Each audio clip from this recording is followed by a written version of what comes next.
Voici le genre de contorsion corporelle que peuvent causer les esprits mauvais. Je vous en donne 13 ici.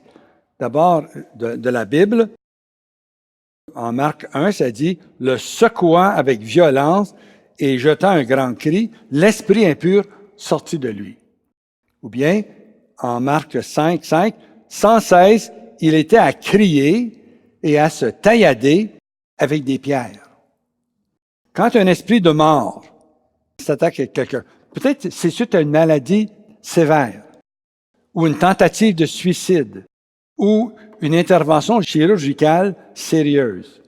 Mais la personne devient rigide, surtout autour des doigts. Cet esprit de mort peut lui faire ouvrir les paupières, rouler les yeux en arrière, tandis que sa peau prend l'aspect cireux de celle d'un mort. Sans tourner la tête, les yeux du suppliant peuvent se déplacer pour fixer chaque personne présente dans la pièce, son regard, celui d'un animal féroce.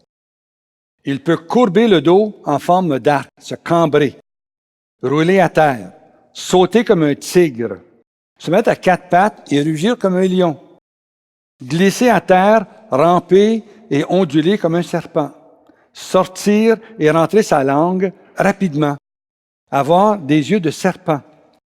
De tels phénomènes se produisent surtout chez ceux qui ont besoin d'être délivrés de la sorcellerie.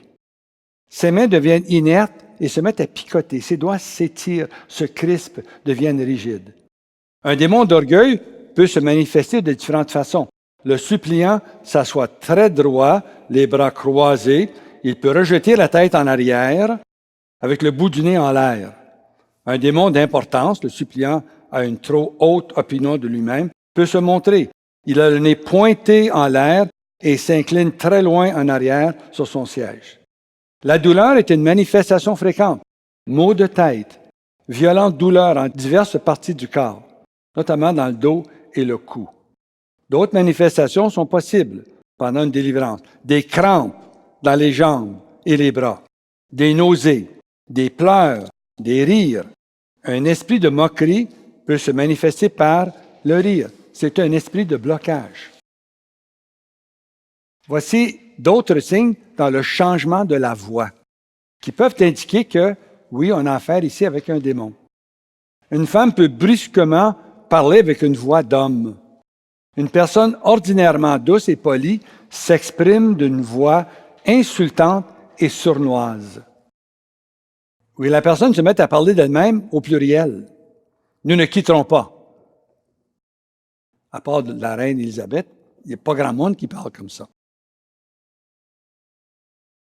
Déjà, le pape parlait comme ça, mais il a cessé. Quand les démons parlent, c'est surtout pour essayer de retarder ou d'éviter leur expulsion. Parfois, elles utilisent une langue qu'elles ne connaissent pas ou un accent qui n'est pas le sien, mais celui d'une région occulte. Elles expulsent de l'air par les narines avec un bruit de sifflement. En général, les démons sortent par la bouche. Un féminicide, puis les démons commencent à sortir, puis ils vont sortir par la bouche, par un bâillement, par un rot, par un grognement, avec un soupir. Parfois, c'est un membre de l'équipe de délivrance qui bâille, qui rote, qui soupire, qui tousse. L'intensité de ces manifestations n'a rien à voir avec l'efficacité de la délivrance.